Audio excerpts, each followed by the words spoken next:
lets me have it. So, and yes, please do pull up at the chat because I want to talk to you guys and I can't always do it when there's many of you and only one of me. So the chat is the best way to do that. You should have full sharing ability.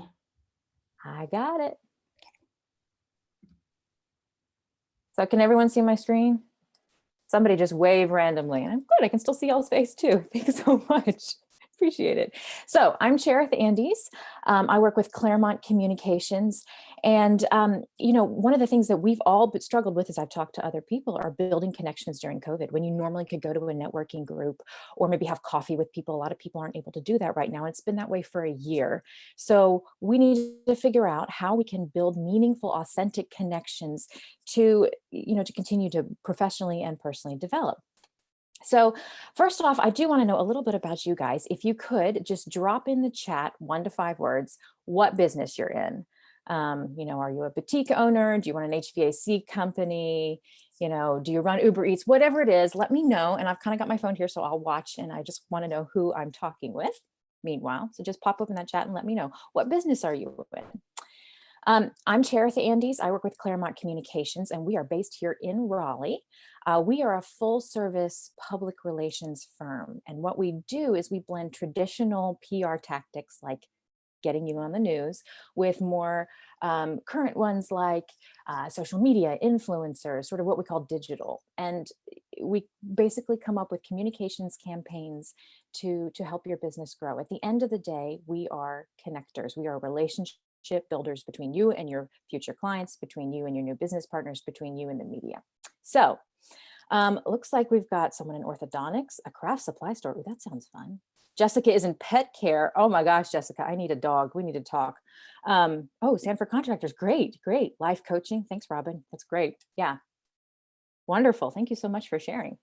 So as it turns out, research shows that 85% of professional success comes from relationships. That's a lot.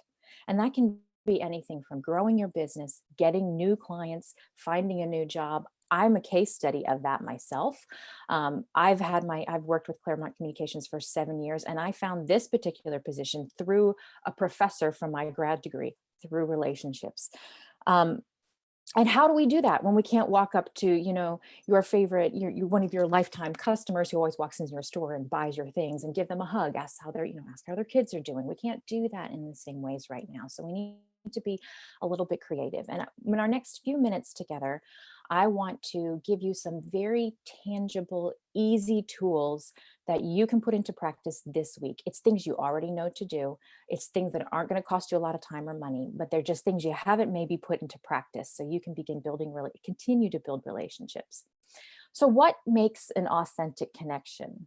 Rather than just running around and saying, hey, how are you? Have a business card. I love this quote by C.S. Lewis. It is a little truncated right now because of space, but he said, friendship is born at the moment when one man says to another, what? You too? I thought I was the only one. One of the common traits of a connection is commonality. You share something in common, a common experience, a common goal. Maybe it's a common life value. Maybe your kids play on the same soccer team. Maybe you both love the same pizza. Maybe you're both trying to tackle the same issue. Maybe you both got stuck at the same stoplight, but you have something in common. So first off, look for that. Anytime you talk to someone, look for that common ground. And the second quality of an authentic connection is trust. This is something you always need to continue in your life. Say what you say who you are, and do what you say. People want to know and work with people they know and like.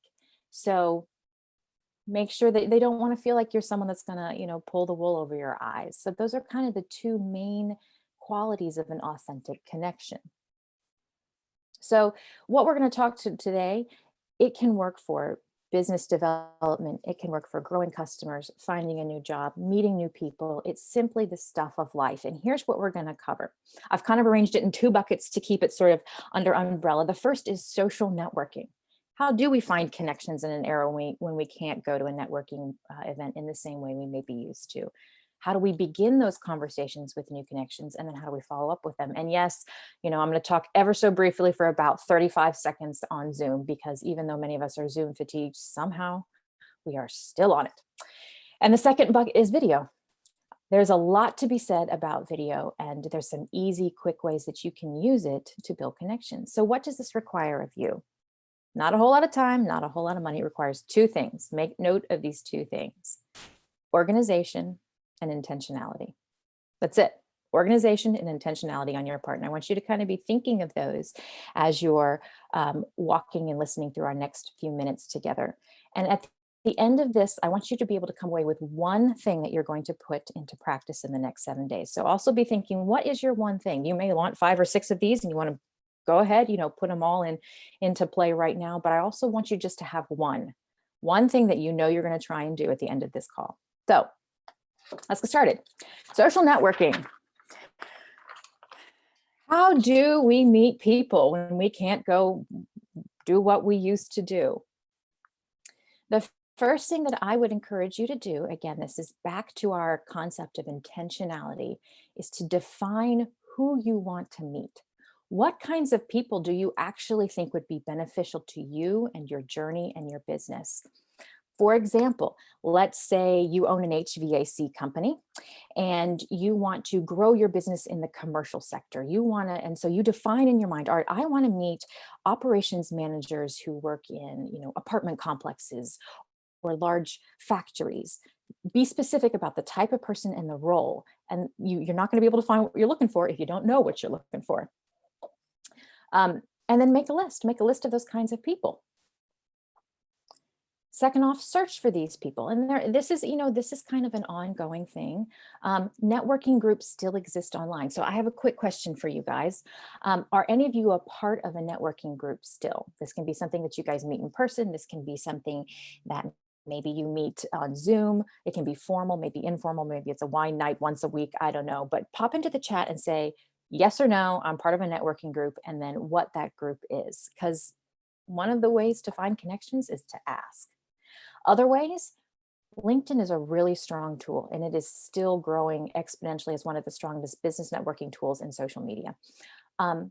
Say you have identified a chief operating officer or an operations manager of a particular company, go find them on LinkedIn and see if you have a common connection, and then ask your common connection for an introduction. This, again, is something that we've been taught to do since we were in college looking for a job, but we've simply sort of gotten a little shy about doing it. Are we going to bother them? Will they ignore us? Just ask and be very honest about what you're asking for. You know what? I'm looking to grow my business. It looks like you know this person. Are you comfortable making the introduction? I'm only going to, I'd love to just have a 15-minute phone call with them. So it doesn't look like anyone's a part of, oh, yes, you are part of, some of you are not, some of you are. Women in networking, I've heard great things about women in networking. I will tell you that I'm a part of a group called Broads, and it's a female networking group that meets online once a month, and it's a great format. I'd encourage you to look into it. So once you've identified who you found the introduction, gotten an introduction, I would reach out to that person. And again, I'm just going to go with an analogy of an operations manager. Say, hey, again, be very honest about what you're looking for. Say, I'm looking to grow my business, and ask for what I call the 15-minute phone call. You're saying, I'm looking to grow my business, or I'd like to learn more about this particular industry. Can I ask your advice about what you're seeing in the market? What are you seeing some of the challenges I'm about to face? What advice would you have for me? People love to give advice. It makes us feel valued. It makes us feel like we have something to give. It makes us feel really connected in a time when we just are not connected in any way. So ask for that conversation, make it very clear that you're not going to be asking for a job or, for anything upfront. You genuinely want to seek their advice. And then I'd write out 4 open-ended questions you're going to ask them. Things like, what are the trends you're seeing? Where would you, advise I go to find more connections? What are the challenges you think I'll have? And then this is my favorite. What else should I know that I haven't thought to ask? Sort of an open-ended question of, you know what, you may have some great information that I don't have. What is it? So, and at the end of that call, this is a key step in building this relationship. You've just asked for 15, 20 minutes of their time, and it may not seem a lot, but in this day and age, we are all crazy busy, and you know that. Give back. You may not have something to give or something you can physically do for them right now, but ask, what does a good lead look like for you? You're a contractor. I saw someone on here was a contractor, say you're connecting with somebody else in development, a real estate developer. Ask them, if you're in a large corporation, what roles are you trying to hire right now?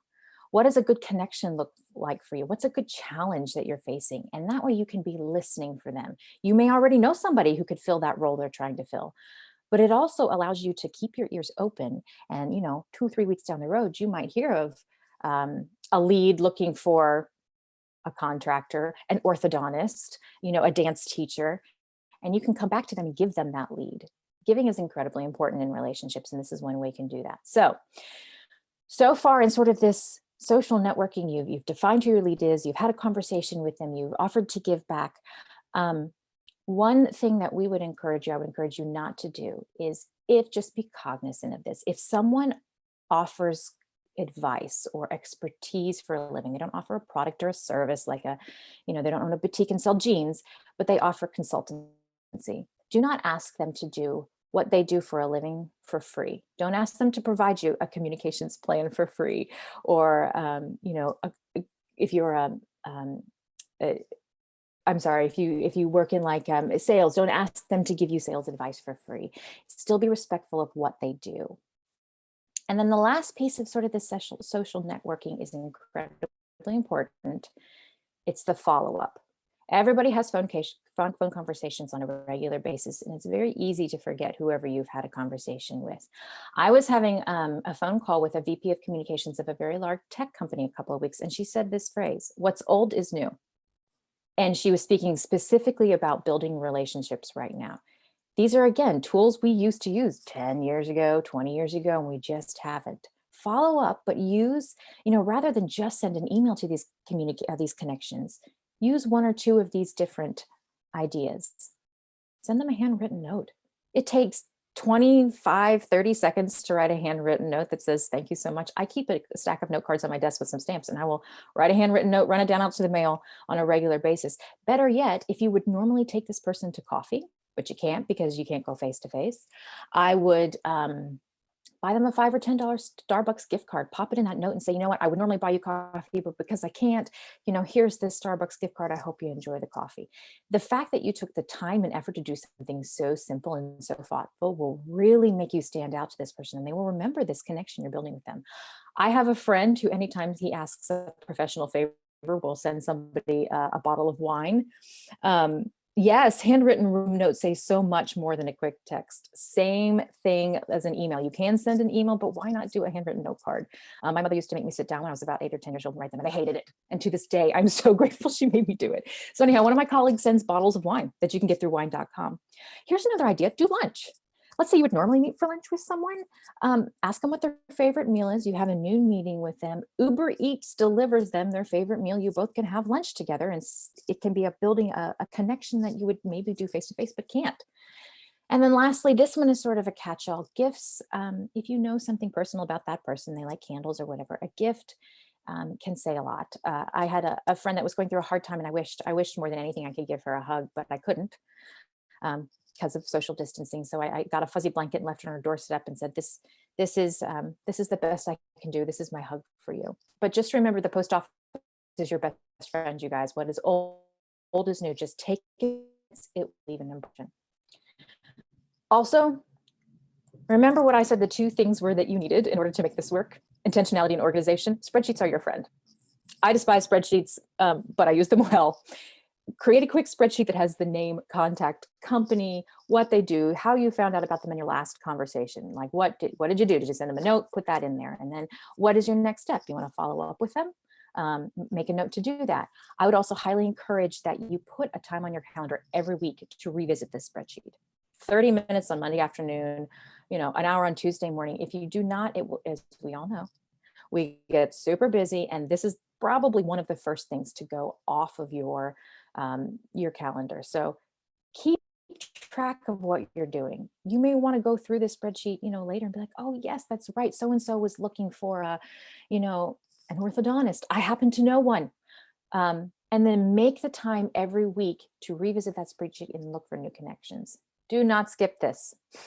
It sounds simple, but I'm here to give you, this workshop is all about simple tools you're not doing that will make a difference. So we've talked about making those connections. We've talked about how to follow up, how to keep track of that. That's sort of the social networking bucket.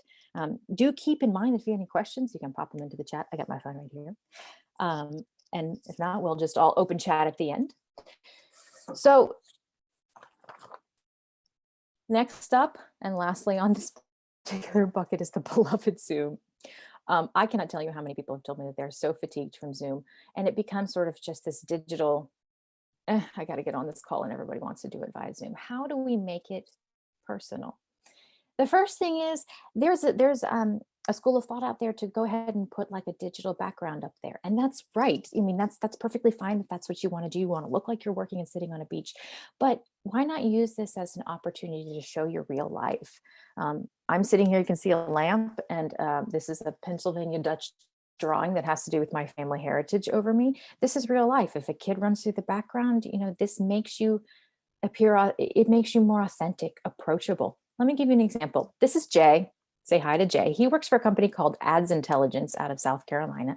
We've partnered with him on a lot of projects. He does digital advertising. If you need a guy, I know a guy, he's it. He always does his Zoom calls, his professional calls, with this painting behind his head of feet. And he's left it there, even though it's sort of odd and awkward. And he took it down once in order to try to be a little bit more professional. And his clients complained. They said, "Put the feet back." So what it is the drawing he did in college, because he was an art minor. I think those are supposed to be his feet, through the eyes of Gulliver's Travels. Gulliver's Travels, when he was tied down, those. It has a whole story that goes with it, and it's a conversation point, and it's a connection that makes Jay personal and personable and real. So that's why not allow that to happen in the background. A couple of other ideas. Some people will change their names. All right, everybody in the Zoom, change their name to be their first name and their current Netflix watch, their first name and their snack, their first name and their dog name. It's like when we used to go to networking events and write on our name tags, "My name's Cherith and I love peanut butter," or whatever I liked at that time. This is another way to do that. Bring your dog to work day. This sounds like counterintuitive of what you would think a professional environment is. But guys, what makes people love you and connect is authenticity. It's realism. It's who we are. And then themed calls. For example, our Clairemont, we have a weekly Clairemont team call, and we have begun to theme them. Next week is beach theme. So we're all going to show up to our weekly call and talk about all the things we need to talk about in I don't know what yet, because it's February and a little cold out, but beach theme. So these are ways to make your Zoom calls a little bit more fun, a little more real, and not quite the snooze fest that they could be. So, all right, that's social networking. Let's talk about video. And there's a reason I've chosen video specifically and not social media or podcasts or whatever. There's something very specific about video. So I have a question for y'all. Is anybody using video? Yes or no? And if so, what? Now, this can be anything. This can be, I FaceTime my grandma. This can be, I do highly professional videos on my business. This can be, I do Instagram videos. Do you use videos? Yes or no? And if so, what is it? Is it a Facebook Live? Is it, are you huge into TikTok right now with whoever you do TikTok with? Zoom, yes, not as much as we should. See, that's the thing. I feel the same way. Not as much as we should. Facebook Live, good for you, Mary. Teams, Reels. Oh, I want to hear more about Reels. We're gonna have to connect about that later, Jen. YouTube. Oh, that's a great one, of course, because that's YouTube. So why is video so important? Why video? First off, it's extremely time effective. And I'm not talking about these highly produced videos, which you are welcome to do. And if you need a highly produced video or a professional video, I know a guy, text me. It takes a lot less time to make a video than it does actually to type out a manual or an email or a document or whatever. It's cost effective. Unless you want to do a highly produced, highly edited video, all you need is this. And there are many free editing tools you can download on your phone. It communicates far better than a lot of other methods. For example, a large portion of communication, as you know, is voice tone, body language, facial expressions. And we know that so much can be lost in writing and text. And this is as close to in-person building face-to-face relationships as you can get. And lastly, it's memorable. If you do a personalized video and text it to somebody, that will, again, like a thank you note, make you stand out. Be like, oh my gosh, someone made a video for me and sent it, and they didn't just send me an email. So the point of video, social networking is more in this particular how-to about finding and building the connections. Video is about deepening the connections that have already sparked. And let's talk about how to do that. I just want to point these guys out. If you know who they are, they're on Instagram. It's Acquisitions Limited. They are an antique dealer or an antique store, and it's owned by these two gentlemen right here. And several months ago, they started out on their Instagram account saying, you know, we don't really feel comfortable with video, but we know we're supposed to do it. And so they'd like their first videos were them like showing the new couch that just showed up from England. And then they just embraced it. They do not edit it. They do not highly produce it. They just embraced it and did it. And they've become sort of known for their fun personal videos. This was around Christmas time. The gentleman on the left is dressed as a reindeer and has a whole video about it. The gentleman on the right is Mrs. Claus. And they've made a name. And my point is, if they can do it, anybody can do it. Like, and this has become their hallmark. Okay, so let's talk about two kinds of videos that you can do super easy this week if you wanted. The first is personalized video.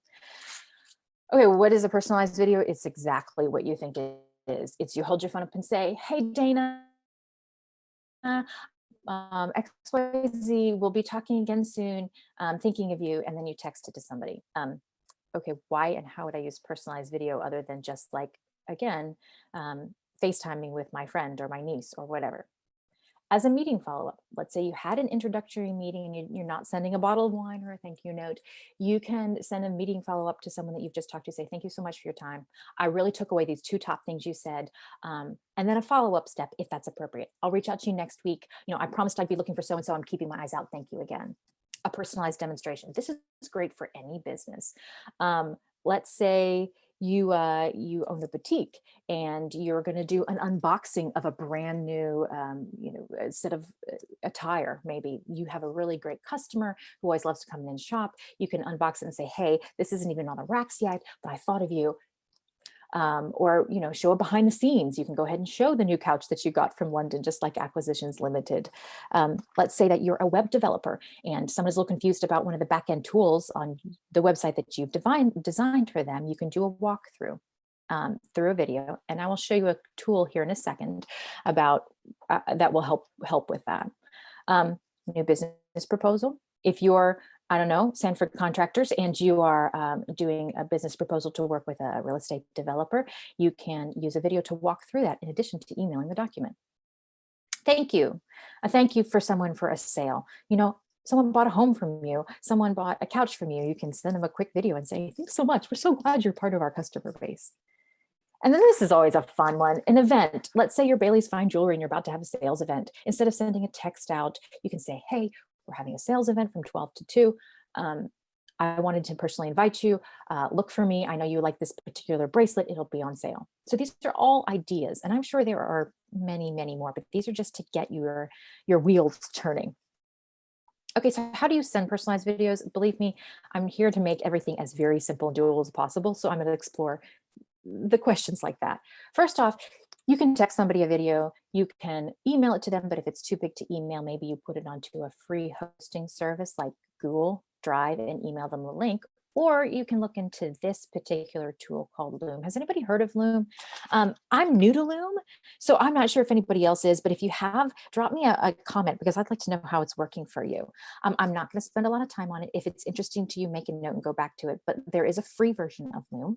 It is available for desktop and for your phone. What makes Loom interesting is this. First off, it can just do a regular video record like this, and you can drop it a face-to-face video. What else it can do is you can share your screen. This is Josh, by the way, Josh Hall. He does websites and he was doing a demo of Loom. So I did a screenshot of this so you could see what it looks like. You can share the screen just like you would on Zoom, and your face is minimized so your people can still see your face and see that authenticity and those facial expressions, and you can walk through something. Like you can walk through a proposal. You can pull up the document and say, here are the things that I propose to do for you here, and just to explain the deliverables. And then my favorite part about Loom is it will minimize that particular video into a GIF, and you can email it. It'll look like this in an email. So that's another way to email it, get your video across. So live video. All righty. Sorry, that was personalized video. So live video is the other tool that we have at our disposal, but we're a little cautious about using. So Here's what I'd like to know. I know some of you already said you're doing like Facebook Live, which is great. Instagram Live is another great platform. Who's using live video? Yes or no? And if so, what platform? There aren't many platforms. Or answer this question. If you aren't using live video, what's stopping you? I can tell you that I don't like to use, like I originally had a hang up about live video because I'm like, oh, well, it's live. If I say something dumb, I can't go back and take it back. Then I got to do my hair. Who wants to do their hair during COVID? So while you're kind of, yes, Facebook Live. That's a great one. Ooh, be live for live video, $30 a month. I like that. Let's talk more about that. Yes, not very familiar. That's the problem is one of the hangups is we just don't know what to do with live video. And that's what I'm going to cover in the next few more minutes is, all right, here's live video. How do I practically use it? So live video, why do we want to use this over, say, a pre-recorded video? Because it gets the job done. If you do a pre-recorded video, and there is a place for that, you're going to spend more time editing and re-recording and just getting it perfectly right. If you're going live, it's better said, and it's what's the phrase? Better done is better said. You get it done. Number two, there's that sense of authenticity. People know it's live. They know that you're not scripted. They feel like they're connected to you and having an authentic conversation. There is no filter separating the two of you or 5 of you or 400 of you. Let's talk a little bit about live video for Instagram. It has an enormous reach. In fact, live video on Instagram is the only function on Instagram that will notify every single one of your followers when you go live. Unless they've turned that functionality off, it is the only thing that you can do on Instagram that will interrupt their day. A notification will pop up with their phone and they'll say, Cherith Andes is live. So it has a massive reach. If you decide to do a live video along with a co-host, it notifies their followers too. And lastly, it's real-time interaction. You get to ask people can ask questions. You can have a conversation back and forth, unlike a pre-recorded video that, there isn't that option. So it has a lot of benefits that I would encourage you to consider. Also, 80% of people would rather watch a live video from you than read something from you. 80% of people that already know you would rather see your face than read an email. They want this. So let's make an attempt to give it a try. Okay.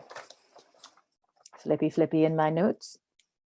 So here's the main question, right? I'm not very familiar with it. What do I do? I just don't want to get on there and start talking. Here are a couple of ideas. A how-to, a tutorial. You all own your own businesses or work in your business. You are an expert in something. Do a 5-minute tutorial with 3 tips to, if you're an HVAC, 3 tips to control your thermostat so your bills don't get high during the winter. If you're a fashion boutique, 3 ways to style for the spring that aren't going to cost you a lot of money. If you're an orthodontist, 5 ways for oral health. You guys are the experts. You already know what you can say. People love a showcase or reveal behind the scenes. Show the back room of a showroom. Show new staff members. Show your staff members at work. A live auction. I have a friend who does this every Wednesday night. She owns a store that has a collection of things. So furniture, clothes, jewelry. Every Wednesday night, all of her followers know that she's going to do a live auction. And let me tell you what, that stuff goes fast. Pop-up coaching. Now this takes a little bit more thought, right? So you need to let your followers know ahead of time, hey, I'm going to do pop-up coaching. The first 3 people that come, or at least ping in, I'll give them a quick free tutorial on how to. And they need to come with their questions, and we'll do a little work session right there. Not only will they come, they'll get their friends to come because they're going to be famous. They're going to be on TV. I don't know what it is, even though it's Instagram Live. People love to be recognized. And then ask your viewers, hey guys, I'm going to do a live. I would love to provide something meaningful for you. What is it? Ask them in stories. Ask me anything. So those are things you can say. And remember, your goal here is engagement. So how do I structure a live video? Like, what do? I just get on there and talk? You guys, it's super simple. Here are the outline for 3 parts of your live video. And I'm keeping it simple because it really is this simple. An introduction and a CTE, not a call to action, a call to engagement. Your goal during a live video is not to get people to do anything, to go like something or share this. It's to engage. Remember, the point of this is to deepen relationships and to engage. So introduction and call to engagement, the content, whatever you're going to say, the close and a call to engagement. That's it. Write it out, and that's what you got. Remember, you can talk about almost anything. And as long as your goal is engagement, you're golden. So that's structure your live in your mind, however, with those 3 buckets. And let's quickly talk through what those 3 buckets look like. All right, an introduction. Here's what I would recommend you do when you do a live video. Write out what your live is about. 1 sentence about, this is about 3 tips to keep your energy bills low. Then type it into the chat, the live chat, and pin it to the top. Because if someone joins 5 minutes down the road, they're going to have no clue what you're talking about. And this keeps them engaged. Start talking immediately. A lot of times when people get on a live, they'll kind of look at it and be like, all right, waiting for people to join. A lot of your people will maybe not be able to watch your live. They'll know that they'll see the notification that you go live, but they're in the middle of a meeting and can't join. So they'll watch it on replay. And when they watch it on replay, if you're quiet for the first 5 or 6 seconds, they're going to get bored and stop watching. So start talking immediately as if you have an audience. Hi, I'm Cherith. I work with Clairemont Communications. We're going to be talking about building connections in the era of COVID right now. Oh, by the way, throw in your call to engagement. If you like something I'm saying, please, or you agree with it, please click little hearts in the bottom corner of your live. Oh, by the way, have you ever, had trouble building connections during COVID? I did that with you guys to begin with in this particular presentation. I asked you what business you're with, and that was actually very helpful for me. So you want to do this intro, you want to call to people, ask people to go ahead and start engaging with you in the live. The content, your content's your content. You are the experts in your content. Have faith in that. But here's a couple of tips. Concentrate on calls to engagement throughout the entire live. Ask people, hey, have you ever felt this way? This was my experience. Have you ever had that experience? Remember, we're building commonality. Hey, share with me tools you've been using. Share with me your one wardrobe design disaster below. Give simple instructions to engage. Always bring it back to them. Have you guys, like I said, have you guys felt that way? And then stop for questions throughout. This isn't really about the content. This is about how you're interacting with these people. They're your followers. They like you. They liked you enough to tune in. So chat with them. All right. And then and use their names. For example, if someone asks a question, say, that's a really great question, Mary, because people love to be recognized, and comments do not show up in the replays of your live video. So people will want to know if they're watching the replay, who was that? Why'd I ask that question? All right. And then close. This is simple. These are all simple tools. Remember, this is simple. Thank them. Guys, thank you so much. I know that this is a big investment of your time, and mean it, because it is. And then call to engage again. If this was meaningful to you, or you feel like this could help somebody else, this live that I just did could help somebody else, would you share it? So that's live video. Once you're done with your live video, and you guys, this doesn't have to be long. This can be 20 minutes if you want. It can be 30 minutes. It can be 5 minutes. It's easy to do. Yes. Yeah. Great reminders to keep it audible, right? Talk to them, say their names, say their comments. And then when you're done with this, you're not done with the live video. Share it. Share it on your Instagram stories. Share it on your grid, which is your Instagram grid. Share it on the IGTV section. These all target different sections and search functions. And then grab the link once you've posted it on your grid, and put it on your other social media. As far as Kelly has a great question here. How often do you suggest we do lives? This is up to you, but I would say do them regularly. Figure out what that schedule is that makes sense to you. Is it once a week? Is it every Wednesday at 5 you're going to go live, and everybody knows that you're going to do that live tutorial Wednesday at 5 or Wednesday at 1 or whatever it is? Start on a manageable schedule and keep that up. You don't have to be live every day. You don't have, but set a schedule that you can do, and do it. Couple of quick tools I just like to throw in there. These are anywhere from $10 to $20. They are not expensive. A lighting kit if you sit in a dark corner and work like I do. And a tripod. I actually have one, because you know what? Holding your phone like this for 30 minutes is a little exhausting. I think it was $12. It's super wonderful. And look, the legs bend, so you can grab it on the back of a chair. Just suggestions. Alrighty, so here's what we covered. We talked about social networking. How to make those connections, have those conversations, do follow up, a few fun Zoom tips, and then video, personalized video to connect with somebody when you can't be face-to-face, live videos. I have the lighting kit. Yeah, I know I have the lighting kit too. In fact, I'm staring at it right now. It's a little blinding. And again, only thing it requires you guys is organization and intentionality. Do your lives once a week. Put your spreadsheet together. Look on LinkedIn once a week to look and see, who you want to talk with next. So here's what I want to know before we open it up for questions. What's your one? We've talked about all of these tips that are easy and things that we know to do and we can put into practice right away. Is there one thing that you would like to put into practice? Is it you're going to send a thank you note? Is it you're going to start a spreadsheet? Is it, you know what?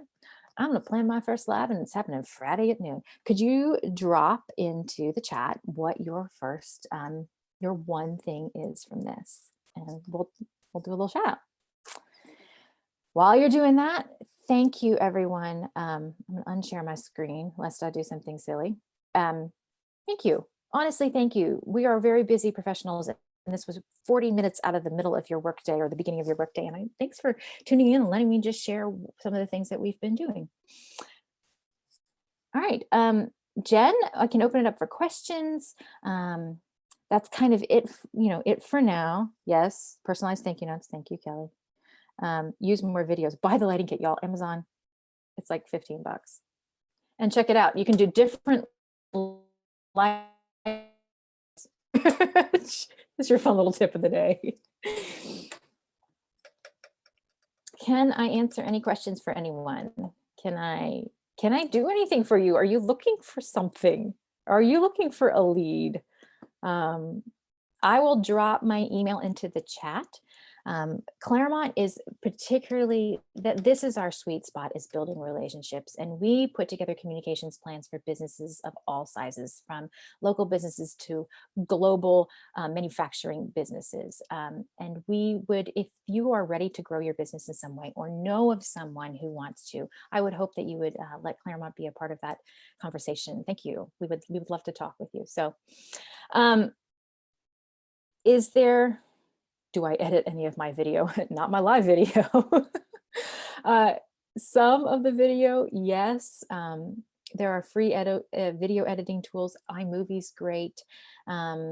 We do not, as far as Clairemont, we do not do video production, but there is no harm if you're actually not going to do a live video. If you're going to do it pre-recorded and editing it with transitions and music and, adjusting audio and visual and coloring and all that kind of stuff. Trish says, make videos less screen-based and integrate more voice descriptions. Oh, that's great, Trish. That's really interesting. That's a good call to action. Anything else? Cherith, can you expand on what it means to make videos less screen-based and integrate more video or voice descriptions? Or Trish? What Trish said? Yeah. I think, well, I don't know exactly what Trish was referring to, but I can extrapolate. And Trish, if you want to go off mute and tell me what you were thinking, that would be, chime on in. The thinking here is, is there a way to, for example, is there a way to call out people that are in the chat, just like we did? Is there a way to, maybe open up something that's, everyone's face is there and they can all have a conversation at the same time? I think what Trish meant, and Trish, correct me if you're wrong, is to call out what's happening rather than it just being a presenter, right? Like, Trish had this great question. So I call out Trish's name and her question, and we talk about it. So it becomes more of a conversation and less of a, well, Cherith is up here presenting like this. Trish, is that kind of what you thought? Yeah, Trish says yes. So that's kind of what she was meaning by that. And I think that's where I was kind of going with that too. Do you recommend for your clients that they upload their videos to YouTube, Vimeo, Facebook, all the above, just a few? Like, what do you recommend? Because I know it can be overwhelming with so many different platforms out there today. That's a good question, Jen. I would recommend that depends on what you want to do. If you feel like it's overwhelming to upload Vimeo or YouTube and all of them, I would say pick one platform that you consistently deliver on and drive people to. Now, when you have, let's say you've done a live video for Instagram and you've already posted it into the grid, that will give you a link. You can copy the link or you can go online and get the link, and you can share that easily across multiple platforms. I can pop that into my LinkedIn. I can pop that into Facebook. For hosting videos that are longer, I would say choose a platform, video or YouTube, that, I mean, there's really no reason, unless there's a good reason, to do all of them. Pick one, pick two that make sense for you, and stick with them. Consistency, again, is the key here. Does that help answer the question, Jen, or can I explain more? That's great. Thank you. Yep. Yep. Well, if that's it, I'm going to drop my email into the chat. You can find us on social media, Clairemont Communications. We are literally, that is our handle pretty much across all social media. We are extremely responsive. I have my phone with me all the time. If you want to text, I'll put my number in here too. It has been wonderful to chat with you guys. Thank you so much for your time.